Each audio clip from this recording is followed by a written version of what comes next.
ഞാനിന്ന് വന്നേക്കുന്ന ഒരു മുട്ട വെച്ചിട്ടുള്ള റെസിപ്പി ആയിട്ടാണ്. നമ്മളെ വീട്ടിൽ മുട്ടയുണ്ടെങ്കിൽ ഈ റെസിപ്പി വളരെ പെട്ടെന്ന് തന്നെ നമുക്ക് ഉണ്ടാക്കിയെടുക്കാം. നേരെ നമുക്ക് വീഡിയോയിലേക്ക് കടക്കാം.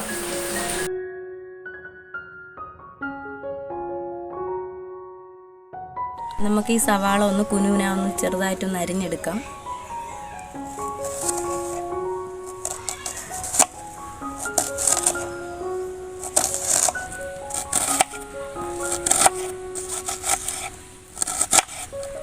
ഇനി നമുക്ക് ഈ തക്കാളിയും കൂടെ ഒന്ന് കുനുകുനാന്ന് അരിഞ്ഞെടുക്കാം.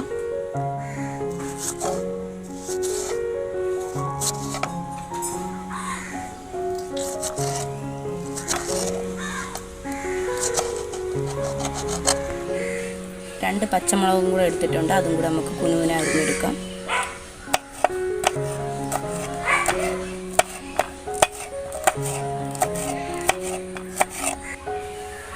ഇതെല്ലാം ഇവിടെ അരിഞ്ഞു കിട്ടിയിട്ടുണ്ട്. ഇനി നമുക്കൊരു ബൗളിലേക്കൊന്ന് മാറ്റിയെടുക്കാം.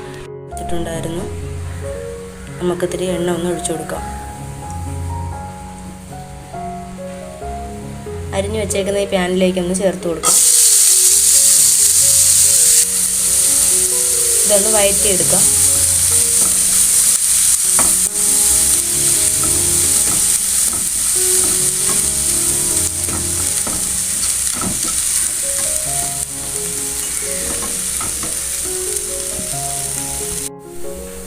ഇതിവിടെ ആയി വരുന്ന ടൈമിൽ നമുക്ക് മുട്ട ഒന്ന് പൊട്ടിച്ചെടുക്കാം.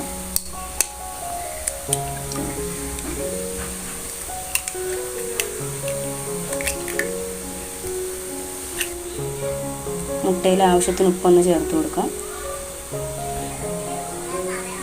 നമുക്ക് ടേസ്റ്റിന് പാലൊന്ന് ചേർത്ത് കൊടുക്കാം ആവശ്യത്തിന്. ഇതൊന്ന് കലക്കിയെടുക്കാം.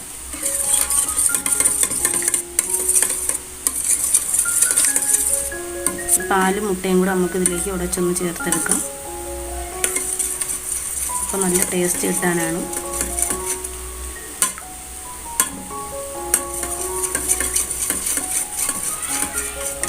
നമുക്ക് ഇതിലേക്ക് കുറച്ച് മല്ലിയിലയും കൂടെ ഒന്ന് ചേർത്ത് കൊടുക്കാം. ടേസ്റ്റിനും മണത്തിനും വേണ്ടിയാണ് നമുക്ക് ഇതിലേക്കൊന്ന് ചേർത്ത് കൊടുക്കാം. നമുക്കൊന്ന് ഇളക്കിയെടുക്കാം.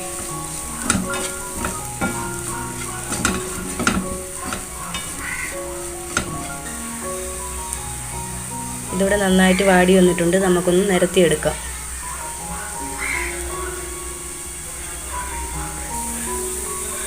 ഇനി നമുക്ക് തയ്യാറാക്കി വെച്ച മുട്ടയുടെ മിക്സ് ഒന്ന് ഒഴിച്ചു കൊടുക്കാം.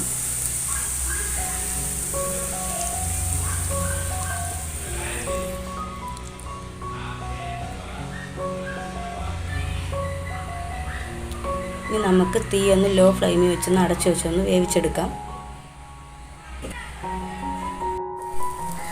1 മിനിറ്റ് കഴിഞ്ഞ് നമ്മൾ തുറന്ന് നോക്കിയിട്ടുണ്ട്. ഇനി നമുക്ക് ആവശ്യത്തിന് ചില്ലി ഫ്ലെക്സ് ഒന്ന് ഇട്ട് കൊടുക്കാം. എന്നിട്ടൊന്ന് അടച്ചു വെച്ചൊന്ന് വേവിച്ചെടുക്കാം. ഇനി നമുക്ക് അടച്ചു വെച്ചൊന്ന് വേവിച്ചെടുക്കാം. ലോ ഫ്ലെയിമിൽ ഇത് വെന്ത് വന്നിട്ടുണ്ട്. നമുക്ക് ഗ്യാസ് ഓഫ് ചെയ്തതൊന്ന് പാത്രത്തിലേക്കൊന്ന് മാറ്റിയെടുക്കാം. ഇനി നമുക്കൊരു പാത്രത്തിലോട്ടൊന്ന് മാറ്റി കൊടുക്കാം.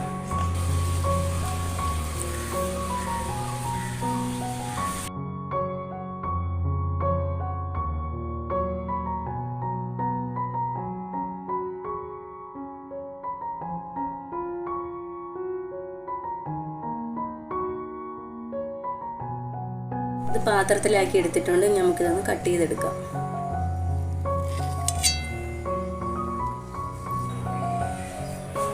ഇതിവിടെ കട്ട് ചെയ്തെടുത്തിട്ടുണ്ട്. നമുക്കൊന്ന് കഴിച്ചു നോക്കാം. അടിപൊളി ടേസ്റ്റ് മല്ലിയിലയുടെ. ഇത് കഴിച്ചു നോക്കുമ്പോൾ നല്ല ടേസ്റ്റ് മല്ലിയിലയുടെ ടേസ്റ്റൊക്കെ ഉണ്ട്. ഇതെല്ലാവരും വീട്ടിൽ ട്രൈ ചെയ്ത് നോക്കണം. വളരെ പെട്ടെന്ന് തന്നെ ഇത് ഉണ്ടാക്കിയെടുക്കാം.